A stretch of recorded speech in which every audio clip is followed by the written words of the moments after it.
The 60-minute gym session is a legacy of a schedule that no longer exists. For most of the modern world, carving out a full hour of unbroken movement has become a physical impossibility. We are witnessing a systemic collapse in activity. Data shows that 31% of adults and a staggering 80% of adolescents are currently failing to meet even the most basic movement requirements. This has created a medical paradox.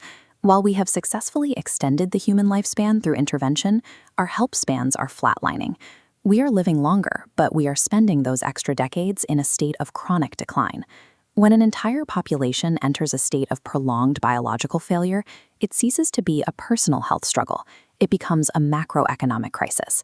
The World Health Organization estimates that this level of physical inactivity will drain $300 billion from global public healthcare systems by 2030.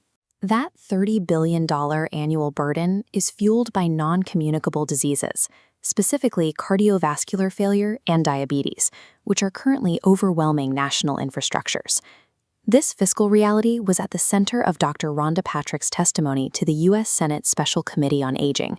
She argued that the true threat to the nation isn't aging itself, but aging accelerated by chronic disease. Dr. Patrick warned lawmakers that an unhealthy, aging population creates an economic weight that our current biological infrastructure simply cannot support. Forestalling this collapse starts with a microscopic adjustment at the cellular level. To thrive without the luxury of time, we have to utilize high-intensity stress to force a rapid biological adaptation. This chart compares the biological return on investment for different activity levels. Moving with vigorous intensity yields 4 to 10 times the effectiveness of moderate movement, providing the same benefits in a fraction of the time. Intense physical stressors, like HIIT, act as chemical signals altering gene expression. These activate longevity pathways, prompting cellular repair and optimizing internal machinery. We leverage an evolutionary adaptation to maintain physical function in environments that no longer require it. This adaptation centers on the mitochondria, the foundational cellular engines responsible for energy production and waste management. Applying vigorous stress forces these cellular engines to clear out metabolic waste with much higher efficiency. In this cellular diagram, high energy output triggers the immediate clearing of metabolic debris, preventing systemic inflammation and metabolic dysfunction. Improving this individual process directly reduces the prevalence of chronic diseases currently draining the global economy.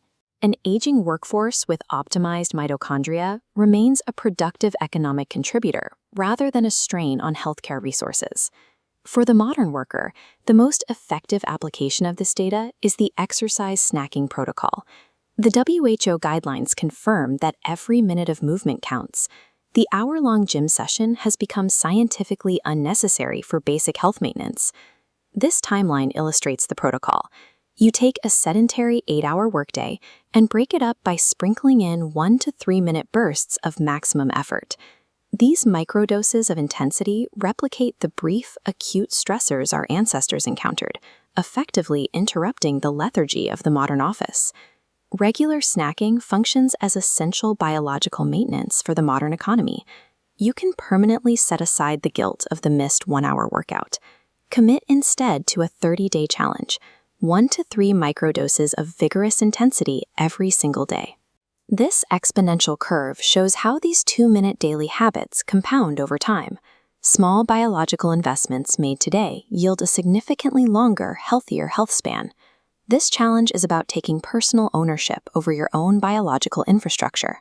Sustaining individual vitality is a prerequisite for a stable, functioning global economy, and it begins with these microscopic daily habits.